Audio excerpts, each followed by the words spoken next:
Hello everyone, हम class 8th हमारा Rajasthan book को डिस्कस कर रहे हैं और आज के इस वीडियो में हम इस बुक का चैप्टर नंबर 1 जिसका टाइटल है 18वीं सदी का राजस्थान, इसके बारे में डिस्कस करेंगे। आप सभी को पता है हमारा राजस्थान जो बुक है ये राजस्थान के हर एग्जाम के पॉइंट ऑफ व्यू से इम्पोर्टेंट है। तो चलो स्टार्ट करते हैं। चैप्टर को स्टार्ट किया है मराठा शक्ति के साथ में। मराठा शक्ति को सर्वप्रथम शिवाजी ने संगठित किया। औरंगजेब की मृत्यु के पश्चात में मराठा शक्ति ने उत्तर भारत में विस्तार की नीति अपनाई और इसी नीति के अंदर जो है उन्होंने मालवा और गुजरात पर मराठा जो है आक्रमण करने लगे। आप सभी को पता है कि 1707 ईस्वी में औरंगजेब की मृत्यु के पश्चात में जो मुगल साम्राज्य है वो काफी ज्यादा कमजोर हो गया था और उसी का फायदा उठाकर मराठा जो है वो अपने आप को उत्तर भारत में भी अपने आप को स्थापित करना चाहते थे। तो मराठों ने जब मालवा और गुजरात पर आक्रमण करना स्टार्ट किया तो राजस्थानी जो शासक हैं उनके लिए चिंता का विषय बन गया। राजस्थान में सर्वप्रथम 1711 ईस्वी में मराठों ने मेवाड़ में प्रवेश किया। 1720 ईस्वी में पेशवा बाजीराव ने मराठा ध्वज अटक से कटक तक फहराने का लक्ष्य निर्धारित किया और अतः उत्तरी भारत की ओर मराठा अग्रसर होने लगे। 1726 ईस्वी में मराठों ने कोटा व बूंदी पर आक्रमण किए और इसके पश्चात 1728 ईस्वी में डूंगरपुर बांसवाड़ा के शासकों ने खिराज देना स्वीकार किया। मतलब लगातार यहाँ पर आक्रमण करते रहे तो रेगुलर होने वाले युद्धों से निपटान करने के लिए यहाँ के जो शासक हैं दक्षिणी राजस्थान वाले एरिया के, उन्होंने खिराज देना स्वीकार किया। खिराज क्या है? एक तरीके से कृषि कर है।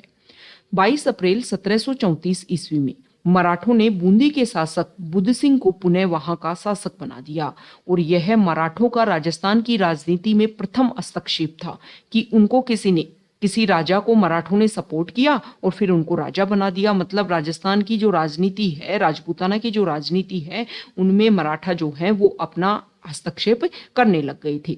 अब इससे राजपूताना के जो शासक हैं वो भयभीत होने लगे। उन्होंने मराठों के विरुद्ध कोई ठोस नीति बनाने का निर्णय लिया।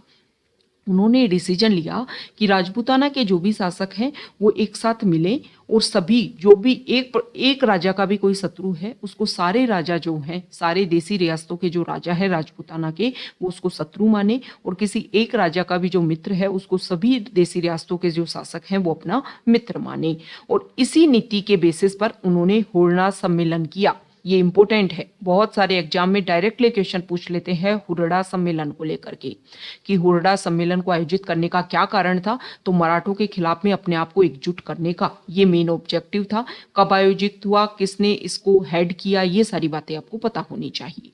तो राजस्थान के राजपूत राजाओं ने क्या किया, मराठों की बढ़ती शक्ति को रोकने के लिए 17 जुलाई 1734 को हुरडा कहाँ है? प्रेजेंट टाइम के भीलवाड़ा में एक सम्मेलन बुलाया। डेट, सन सब कुछ याद होना चाहिए। और इस सम्मेलन की अध्यक्षता मेवाड़ के महाराणा जगत सिंह द्वितीय ने की। इसमें आमेर के स्वाई जय सिंह, जोधपुर के अभय सिंह, नागौर के बख्त सिंह, कोटा के महाराव दुर्जट आदि शासकों ने भाग लिया था। तो देखो, एक तो हुरडा सम्मेलन होता है और एक सांगा के बाबर के खिलाफ में सांगा ने जो युद्ध किया था उसमें किस किस ने पार्टिसिपेट किया था। इनको लेकर के बहुत बार क्वेश्चन पूछ लेते हैं कि कौन कौन से राजा ने यहाँ पर पार्टिसिपेट किया था। तो आपको एक एक राजा का नाम ध्यान होना चाहिए। अगर किसी राजा की तरफ से किसी ने रिप्रेजेंटेशन भी किया था तो वो भी आपको क्लियरली ध्यान में होना चाहिए।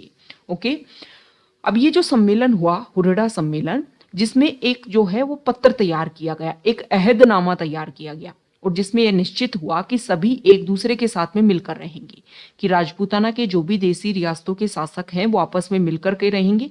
एक का शत्रु व मित्र दूसरे का शत्रु व मित्र होगा। जैसे कि प्रेजेंट टाइम में आप देखो नाटो ऑर्गेनाइजेशन जो है उसको एस्टेब्लिश तो बहुत पहले कर लिया गया था। इसमें क्या है, यूएस ने बहुत सारे जो कंट्रीज हैं उनको अपने साथ में लिया। इसमें क्या है, एक कॉमन ऑब्जेक्टिव होता है कि अगर नाटो ऑर्गेनाइजेशन का कोई मेंबर है, कोई कंट्रीज का मेंबर है तो उसके ऊपर अटैक होता है तो ये माना जाएगा कि सारे कंट्रीज जो नाटो ऑर्गेनाइजेशन के मेंबर हैं उनके ऊपर अटैक हुआ है और सब अपनी सेना के साथ में मिलकर के उसको खत्म करने की कोशिश करेंगे। तो ये ही तैयार किया गया कि अगर किसी राजा के ऊपर, एक राजा के ऊपर कौन अटैक करता है, मराठा अटैक करते हैं, तो सारे राजपूताना के देसी रियासतों के जो राजा हैं वो ये मानेंगे कि हम सब पर अटैक हुआ है और हम सब मिलकर के जो है वो मराठों का सामना करेंगे। तो यहाँ पे कोई भी नई योजना सभी मिल करके निश्चित करेंगे, कोई भी रिजल्ट लाएंगे तो मिल करके लेकर के आएंगे। और ये डिसीजन लिया गया हुरडा सम्मेलन में कि जुलाई मंथ मतलब क्या चल रहा है, बारिश का समय चल रहा है। आप सभी को पता है कि जून से और अगस्त सितंबर तक हमारे जो भारत है, भारत में भी राजस्थान, ये सारे एरिया जो है वो बारिश देखने को मिलती है, वर्षा ऋतु रहती है। तो ये डिसीजन लिया गया कि वर्षा ऋतु के पश्चात रामपुरा में हम सभी एकत्र होंगे और ये सारी चीजें जो है इम्प्लीमेंट करेंगे। लेकिन ये जो भी सब चीजें यहाँ पर सोची गई ना, ये सभी सिर्फ सारी शर्तें जो है वो कागज तक ही सीमित होकर के रह गई, इसकी कोई पालना नहीं की गई। मतलब बाद में जब दोबारा मिलने की योजना बनाई गई थी उसमें जो है वो बहुत सारे राजा जो है उसमें सम्मिलित नहीं हुई, क्योंकि यहाँ पर मेवाड़ के महाराणा को हेड बनाया गया और बहुत सारे राजा उस टाइम ये चाहते थे कि हम जो है वो लीडरशिप दें, हमारे झंडे के नीचे जो है वो राजपूताना के सारे शासक जो हैं वो इकट्ठे हों। तो यही एक बेसिक रीजन रहा कि हुरडा सम्मेलन जो है वो एक तरीके से ग्राउंड लेवल पर इंप्लीमेंट नहीं हो पाया। राजपूत शासक जाति, भाषा, रीति रिवाज, परंपरा की दृष्टि से सभी समान थे। सभी जो राजपूत राजा थे, देसी रियासतों के जो शासक थे, उनकी सारी परंपराएं समान थी, फिर भी उनमें एकता का अभाव था। आमेर के स्वाई जयसिंह की उदासीनता और निर्णयों की अस्पष्टता ने मराठों के विरुद्ध नीति को असफल बना दिया। इससे मराठों का राजस्थानी शासकों पर प्रभुत्व बढ़ता गया। पेशवा बाजीराव ने राजस्थान नीति का आकलन करने के लिए अपनी माता राधाबाई को 1735 ईस्वी में राजस्थान में तीर्थ यात्रा पर भेजा। अपनी माता के सम्मान सहित सकुशल लौट आने पर पेशवा बाजीराव अगले ही वर्ष राजस्थान के दौरे पर आए और यहाँ पर चौथ वसूली की। चौथ क्या है? ये भी एक प्रकार का कर है। ओके, तो राजस्थान के बहुत सारे एग्जाम में इस तरीके की टर्म देकर के आपको क्लियरली पूछ लेंगे कि चौथ क्या है, तो आपको पता होना चाहिए कि भाई क्या है चौथ। ओके, एक प्रकार का कर है। वैसे करवा चौथ, अगर फेस्टिवल में बात करें तो करवा चौथ भी सेलिब्रेट किया जाता है हमारे इंडिया में। ओके, और आप बताओगे कि कौन सी तिथि को सेलिब्रेट किया जाता है, आप कमेंट बॉक्स में बताओगे, क्योंकि राजस्थान में कला और संस्कृति जो है उसमें मेले और त्यौहार को लेकर के क्वेश्चन पूछे जाते हैं। तो त्यौहार में करवा चौथ जो है काफी इंपॉर्टेंट है। पति की लंबी उम्र की कामना के लिए व्रत किया जाता है महिलाओं के द्वारा। कौन सी तिथि को यह मनाया जाता है ये आप कमेंट बॉक्स में बताओगे। ओके, अब यहाँ पर जो पेशवा है उन्होंने अपनी माता को भेजा राजस्थान में कि जाकर के देख करके आओ कि आपको कोई रोकता है कि नहीं रोकता है। कोई नहीं रोका तो पेशवा को लगा कि अरे ये तो एग्री है हमसे, ये तो हम बोलेंगे वैसे करेंगे, मतलब हमसे डरे हुए हैं। अब राजस्थान के उत्तराधिकार संघर्ष में मराठा भूमिका 1743 ईस्वी से 1750 ईस्वी के बीच में राजस्थान के अलग अलग देसी रियासतों में अलग अलग संघर्ष देखने को मिला। उसमें मराठाओं ने क्या भूमिका निभाई? 18वीं शताब्दी में राजस्थान के राजपूत शासकों में उत्तराधिकार के लिए संघर्ष होने लगा। यही कारण था कि मराठों को उत्तराधिकार के निर्णय में दखल का अवसर मिल गया। हर देसी रियासत में झगड़ा होने लगा क्योंकि राजा और राजा के कई पुत्र, और जब कई पुत्र तो उनमें झगड़ा कि मैं राजा बनूं या मैं राजा बनूं। तो इसमें मराठा जो है उन्होंने अपना इंपॉर्टेंट रोल प्ले किया था। सबसे पहले बात आती है जयपुर उत्तराधिकार संघर्ष की। तो उदयपुर के महाराणा अमर सिंह द्वितीय की पुत्री थी चंद्रकुंवर। इसको समझने से पहले आप समझो 1708 में एक देबारी समझौता हुआ था। ठीक है, अब ये जो देबारी समझौता था ये 3 देसी रियासतों के बीच में हुआ, मारवाड़, मेवाड़ और जो आमेर वाला, मतलब जयपुर जो घराना था वहां पर। तो इसमें क्या डिसीजन लिया गया कि मारवाड़ में अजीत सिंह को राजा बनाया जाए और मेवाड़ में जो है वो राजा बनाए जाए स्वाई जय सिंह को। ओके, और इसमें हेल्प करेंगे मेवाड़ के राजा। मेवाड़ के उस टाइम राजा थे अमर सिंह द्वितीय। तो अमर सिंह द्वितीय ने बोला कि मैं आपकी हेल्प करूंगा, मारवाड़ में तो अजीत सिंह को राजा बनवाऊंगा और आमेर में जो है वो स्वाई जय सिंह को राजा बनाऊंगा, लेकिन एक शर्त है। मेरा क्या फायदा होगा इसमें? भाई मेरी आर्मी जाए, आप दोनों की हेल्प करे, मेरा भी तो कुछ फायदा होना चाहिए ना। बोलो क्या फायदा? बोली मेरी एक बेटी है, बेटी का नाम है चंद्रकुंवर। चंद्रकुंवर की शादी होगी स्वाई जय सिंह से, मतलब आमेर के राजा से, और फिर चंद्रकुंवर से जो बेटा होगा वो ही आमेर का राजा बनेगा, तब तो जाकर के आपकी हेल्प करूं। तो इस बात के ऊपर एग्री होते हैं और इसको बोलते हैं देबारी समझौता। 1708 ईस्वी में देबारी समझौता हुआ था। ओके, तो इस टाइम मारवाड़ जो है, मारवाड़ में जो अजीत सिंह है उनकी काफी कम उम्र थी। तो ऐसा बोलते हैं कि वीर दुर्गादास राठौड़ जो है उन्होंने इस देबारी समझौता में इंपॉर्टेंट रोल प्ले किया था। मतलब राजस्थान की देसी रियासतों को एकजुट करने में वीर दुर्गादास राठौड़ का काफी इंपॉर्टेंट रोल है। ओके, तो उदयपुर के महाराणा अमर सिंह द्वितीय की पुत्री चंद्रकुंवर बाई का विवाह स्वाई जयसिंह के साथ 1708 ईस्वी में इस शर्त पर हुआ कि मेवाड़ की राजकुमारी से उत्पन्न पुत्र ही जयपुर के सिंहासन पर बैठेगा। 1743 ईस्वी में जब स्वाई जयसिंह की मृत्यु हो गई, तब मेवाड़ की राजकुमारी चंद्रकुंवर बाई से उत्पन्न पुत्र माधो सिंह ने अपने मामा, मतलब उनका बड़ा बेटा कौन था, स्वाई जयसिंह का, ईश्वर सिंह, तो ईश्वर सिंह राजा बना। तो राजा बना तो इन्होंने बोला कि भाई शर्त तो ये थी, राजा तो हमारे भांजे को बनना चाहिए था। तो माधो सिंह ने अपने मामा महाराणा जगत सिंह द्वितीय के साथ में मिलकर के स्वाई जयसिंह के ज्येष्ठ पुत्र ईश्वर सिंह को चुनौती दे दी। तब जाकर के जो मराठा सरदार मल्हार राव होलकर द्वारा माधो सिंह का पक्ष लिया गया। माधो सिंह ने साथ लिया मराठाओं का, और ईश्वर सिंह और माधो सिंह के बीच में 2 युद्ध हुए, राजमहल और बगरू का युद्ध। अपने सेनापति हरगोविंद नाटाणी की कुटिलता के कारण ईश्वर सिंह को आत्महत्या करनी पड़ी थी, और माधो सिंह मराठों के सहयोग से जयपुर का शासक बन गया था। तो राजस्थान के देसी रियासतों में जो राजा बनने में मराठाओं ने अपना इंपॉर्टेंट रोल प्ले करना स्टार्ट कर दिया। नेक्स्ट है जोधपुर उत्तराधिकार संघर्ष। जयपुर की भांति जोधपुर में भी मराठों ने हस्तक्षेप किया। वहां भी राम सिंह और भक्त सिंह के बीच में उत्तराधिकार संघर्ष प्रारंभ हो गया। दोनों ही मराठा सहायता के प्रयास में जुट गए। पेशवा, सिंधिया और होलकर के हस्तक्षेप बढ़ गए। ये पेशवा, सिंधिया और होलकर ये क्या है? ये मराठाओं की ब्रांचेस हैं अलग अलग जगह पर। जैसे सिंधिया जो है वो आपको पता ही होगा, वसुंधरा राजे सिंधिया जिस परिवार से बिलोंग करती है, ओके, ग्वालियर का राजघराना है। ये किसकी है? मराठाओं की अलग अलग ब्रांच है जिनको अलग अलग जगह पर अलग अलग नाम से जाना गया, ओके।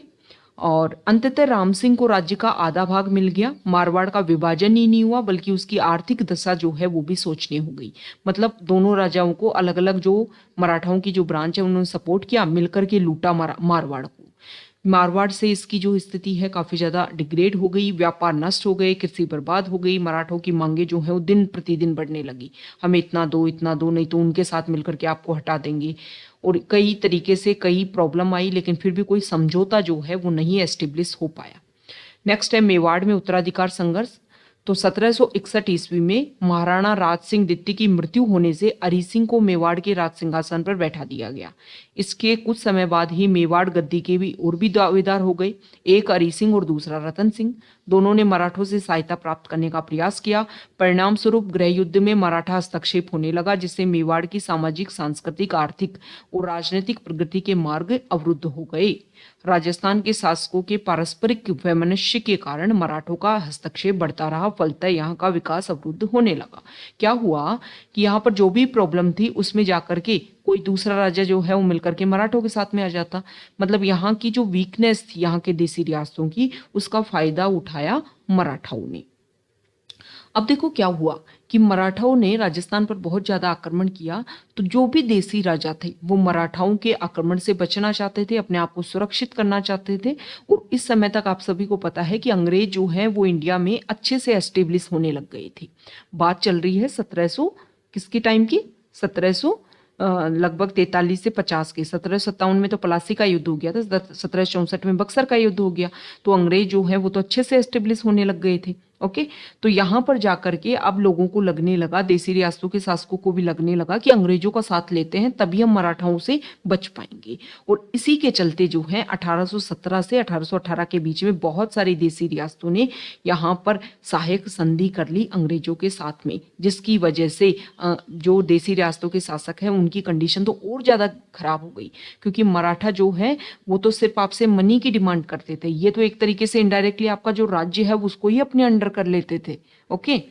तो अंग्रेज और संधिया, मुगल साम्राज्य के पतन और मराठों द्वारा फैलाई गई अराजकता ने राजपूत शासकों, सामंतों तथा प्रजा में राजनीतिक, आर्थिक, सामाजिक अव्यवस्था उत्पन्न कर दी थी। ऐसी स्थिति में राजस्थान की एक तरफ अंग्रेजों का स्वाभाविक झुकाव हुआ। मतलब यहाँ पर जो राजा है उनको लगा कि हमें अंग्रेजों का साथ ले लेना चाहिए तभी हम बच पाएंगे। वे अपनी शक्ति के विस्तार तथा अन्य राजनीतिक, आर्थिक लाभ प्राप्त करने के लिए राजपूत शासकों से मैत्री करने के लिए उत्सुक हुए। 1817 से 1818 ईस्वी में राजपूत शासकों से अंग्रेज सरकार ने संधियां करना शुरू कर दी। राजस्थान के राज्यों में सर्वप्रथम 29 सितंबर 1803 को भरतपुर राज्य ने अंग्रेजों के साथ संधि स्वीकार कर ली। 1818 ईस्वी तक सिरोही राज्य को छोड़कर सभी राज्यों ने कंपनी का संरक्षण स्वीकार कर लिया। केवल मारवाड़ के विरोध के कारण सिरोही से तत्काल संधि नहीं हो सकी एवं 1823 ईस्वी में संधि पर हस्ताक्षर हुई। इस प्रकार अल्प समय में ही संपूर्ण राजस्थान अंग्रेजों के संरक्षण में आ गया। अब देखो आप, कुछ समय में ही सभी जो हैं वो अंग्रेजों के अधीन हो गए। क्यों? क्योंकि सबको लगता था कि मराठा जो है वो हमें लूट लेंगे। अब संधियों के क्या परिणाम हुए? ये जो संधि की अंग्रेजों के साथ में, तो 1817 1818 की संधियों के परिणाम स्वरूप अंग्रेजों को दिए जाने वाले खिराज से देसी शासकों की आर्थिक स्थिति खराब हो गई। अंग्रेजों को शासकों के आंतरिक मामलों में हस्तक्षेप करने का अवसर मिल गया। अंग्रेजों ने भी शासकों को सामंतों के विशेषाधिकार और शक्ति नष्ट करने हेतु दबाव डाला। इससे सामंतों की जो प्रतिष्ठा को हानि पहुंची। स्वदेशी व्यापार, उद्योग, हस्तशिल्प नष्ट होने लगे। राजस्थान में ईसाई मिशनरियों का प्रवेश होने से उन्होंने ईसाई धर्म का प्रचार प्रसार करना आरंभ कर दिया। इसकी जनसाधारण में तीव्र प्रतिक्रिया हुई, जो आगे चल करके 1857 ईस्वी के संग्राम में परिवर्तित हो गई। तो ये हमने देखा कि कैसे मराठाओं ने पहले राजस्थान की जो देसी रियासतें उन पर आक्रमण किया। उनसे बचने के लिए देसी रियासतों के शासकों ने अंग्रेजों का साथ लिया, लेकिन अंग्रेजों ने भी सिर्फ और सिर्फ यहाँ पर अपना जो लूटने की जो प्रवृत्ति है उसी को बनाए रखा। ओके, तो ये हमारा चैप्टर नंबर 1 था। अब चैप्टर नंबर 1 में कुछ इंपोर्टेंट टर्म है, तो उनको शब्दावली को हम देख लेते हैं। अहदनामा क्या होता है? अहदनामा होता है समझौता पर पत्र, कि एक समझौता हम जो है वो डिसाइड करें कि इस पर जो सारे राजा मिलकर के काम करेंगे। और ये अहदनामा जो है हुरड़ा सम्मेलन के टाइम में किया गया था। नेक्स्ट है चौथ। चौथ क्या है? मराठों द्वारा अन्य शासकों से लिया जाने वाला सुरक्षा कर। ओके, मतलब ये अश्योर करते थे मराठा कि हम आपकी सुरक्षा करेंगे, बदले में आप हमको क्या दोगे? कर दोगे, टैक्स दोगे। नेक्स्ट है खिराज। खिराज क्या है? कृषि भूमि पर लगाए जाने वाला कर। तो ये अहम शब्दावली है, ये आपको पता होनी चाहिए। इसके जो भी अभ्यास प्रश्न है इस चैप्टर को पढ़ने के बाद आप उसको डिस्कस करोगे। इसकी जो पीडीएफ है, इस बुक की पीडीएफ आपको टेलीग्राम चैनल पर अवेलेबल करवा दी जाएगी। आप टेलीग्राम चैनल पर भी हमसे वैसे जुड़ सकते हैं। बहुत सारी इंपॉर्टेंट पीडीएफ जो है वो आपके लिए वहां पर अवेलेबल करवाई जाती है। Okay, thank you.